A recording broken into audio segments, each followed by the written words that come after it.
अस्सलामुअलैकुम बुज़ुर्गों, भाइयों बहनों। हज़रत यूसुफ़ अलैहिस्सलाम दर हकीकत हज़रत यूसुफ़ अलैहिस्सलाम का वाक़या नहायत अहम और नसीहत आमोज़ वाक़या है, जिसके सुनने से नेक कामों की मोहब्बत और गुनाहों से बचने की हदायत और तबीयत को फ़रत हासिल होती है। और क्यों ना हो, जिसको अल्लाह ताला ने हसन अल क़सास फरमाया है और उलमाए मुतक़द्दिमीन और मुखरीन की किताबों में ये ज़िक्र आया है, क्योंकि हक़ सुब्हान व तआला ने हज़रत यूसुफ़ अलैहिस्सलाम के किस्सा को कुरान मजीद में अहसन अल क़सास कहकर बयान फरमाया है और हमारे रसूल अकरम सल्लल्लाहु अलैहि वसल्लम को इस अजीम अल शान वाक़े से खूब वाक़िफ़ फरमाया है।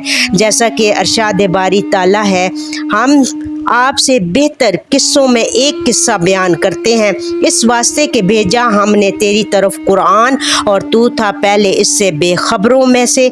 बाज़ उलमा इकराम ने इसमें इख्तलाफ किया है कि हक़ ताला सुबहाना ने इस किस्से को सब किस्सों कुरान मजीद का बेहतर किस्सा क्यों फरमाया, और बाज़ों ने ये कहा कि ये किस्सा सब पैगम्बरों के किस्से से ऐसन है, और बाज़ों ने कहा कि सब्र जमील याकूब अलैहिस्सलाम का कुरान मजीद में मज़कूर है और सब्र सबसे बेहतर चीज़ है, इसलिए अल्लाह ताला ने इस किस्से को ऐसन कहा। और बाज़ों ने यह भी कहा कि पहली बातें ख्वाब की थी और तमाम हकीकतें इस किस्से में बयान हुई हैं।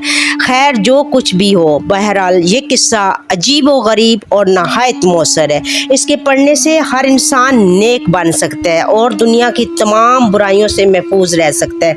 और सूरत यूसुफ के नाज़िल होने का सबब ये था कि एक रोज़ 7 यहूदियों ने कर हज़रत उमर बिन अल ख़त्ताब से मुबासा किया, यानी यहूदियों ने हज़रत उमर से कहा कि हमारी तौरात बेहतर है तुम्हारे कुरान मजीद से, और हज़रत उमर ने फरमाया हमारा कुरान मजीद बेहतर है तुम्हारी तौरात से। इसके जवाब में यहूदियों ने कहा हज़रत यूसुफ़ अलैहिस्सलाम का किस्सा तौरात में मज़कूर है और आपके कुरान मजीद में नहीं, हालांकि वो बेहतर किस्सों में से है। हज़रत उमर इस बात को सुनकर बहुत ही ज़्यादा रंजीदा और गमगीन हुए और रसूल खुदा सल्लल्लाहु अलैहि वसल्लम के पास आए, मनाजरा का हाल बयान किया। रसूल खुदा ये सुनकर और हज़रत उमर को गमगीन देकर बहुत ज़्यादा मुतफक्कर हुए।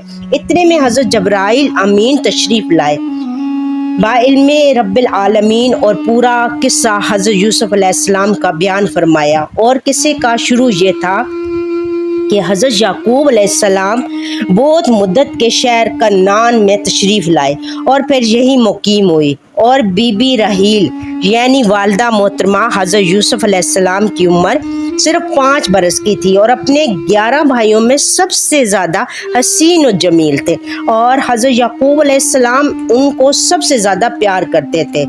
और इस वक्त वो शेर ख्वार बच्चे थे और इनकी खाला ने इनकी परवरिश की थी। और हज़रत याकूब अलैहिस्सलाम की एक बहन थी। एक दिन उन्होंने हज़रत याकूब अलैहिस्सलाम के घर जाकर सब बेटों को देखा, लेकिन उनको किसी पर प्यार ना आया, मगर हज़रत यूसुफ़ अलैहिस्सलाम पर प्यार आ गया। ये देखकर हज़रत याकूब अलैहिस्सलाम की बहन ने हज़रत याकूब से अर्ज़ की कि आप कसीर औलाद हैं और आपकी सिर्फ एक ही बीवी है, सब बेटों की खिदमत एक बीवी से नहीं हो सकती। अगर आप चाहें तो यूसुफ को मुझे दे दें, हम इसकी पूरी खिदमत और परवरिश कर लेंगे। हज़रत याकूब अलैहिस्सलाम ने बहन की फरमाइश पर हज़रत को इनके सुपुर्द किया और वो हज़रत यूसुफ को अपने घर ले गई और इनकी परवरिश बहुत ही नाज़ो नेमत से करने लगी। इधर हज़रत याकूब अलैहिस्सलाम का यूसुफ अलैहिस्सलाम को देखने के लिए हर घड़ी दिल तड़पता रहता था और वो फरते मोहब्बत में अपनी बहन के घर जाकर देख आते थे, और इसी तरह रोज़ बरोज़ हज़रत याकूब की मोहब्बत यूसुफ से ज़्यादा बढ़ने लगी। तब बहन से कहा कि मैं बग़ैर यूसुफ के एक साथ भी नहीं रह सकता हूँ, मेरे पास ही यूसुफ को भेज दो। इस बात को सुनकर इनकी अमशीरा ने कहा मैं भी बग़ैर यूसुफ के नहीं रह सकती। इस पर हज़रत याकूब अलैहिस्सलाम ने فرمایا کہ اچھا ایسا کرو کہ یوسف ایک ہفتہ تمہارے پاس رہے اور ایک ہفتہ میرے پاس۔ انہوں نے کہا اچھا پہلا ہفتہ میرے پاس ہی رہے گا۔ حضرت یعقوب نے یہ بھی منظور کر لیا، اور ایک روایت میں ہے کہ ابراہیم خلیل اللہ ایک کمر بند تھا۔ حضرت یعقوب کی بڑی بہن کو وہ کمر بند اپنے دادا کی میراث سے ان کے حصے میں پہنچا تھا، اور اسی کمر بند سے حضرت ابراہیم علیہ السلام نے بوقت قربانی حضرت اسماعیل علیہ السلام کے ہاتھ پاؤں باندھے تھے۔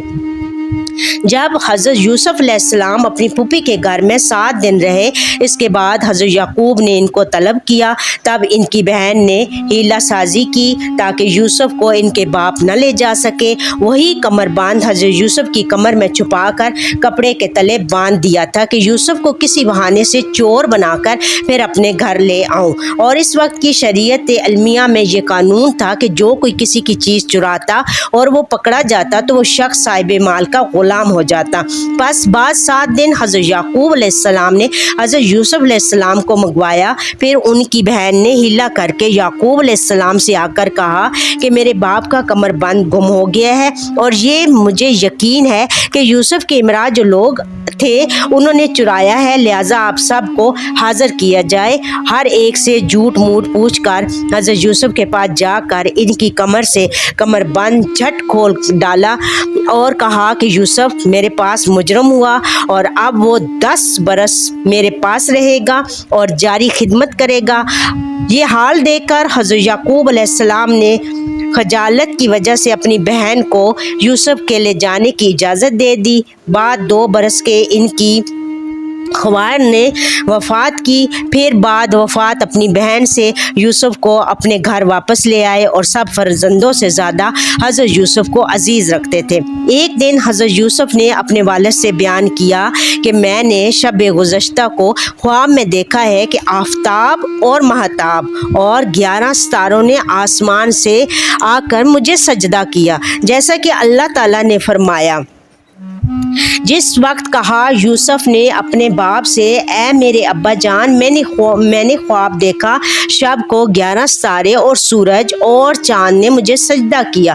یعقوب نے جب معلوم کیا کہ بھائی سب ان کو ذلیل کریں گے، تب کہا ان سے جیسا کہ اللہ تعالیٰ نے فرمایا، اور کہا یعقوب علیہ السلام نے اے بیٹے میرے مت بیان کر خواب اپنے بھائیوں سے، کیونکہ اس خواب کو سن کر وہ تیرے واسطے البتہ کچھ فریب بنائیں گے، اور شیطان انسان کا کھلا دشمن ہے، یعنی اس خواب کی تعبیر سنتے ہی وہ سمجھ لیں گے 12 بھائی اور 1 باپ اور 4 ماؤں سے، اور وہ یہ سمجھ لیں گے کہ یہ سب تیری طرف محتاج ہوئے ہیں، اور شیطان یعنی ان کے دل میں حسد ڈالے گا۔ اور حضرت یعقوب علیہ السلام نے اس خواب کی تعبیر حضرت یوسف علیہ السلام کو بتائی، جیسا کہ فرمایا اللہ رب العزت نے اپنے کلام پاک میں۔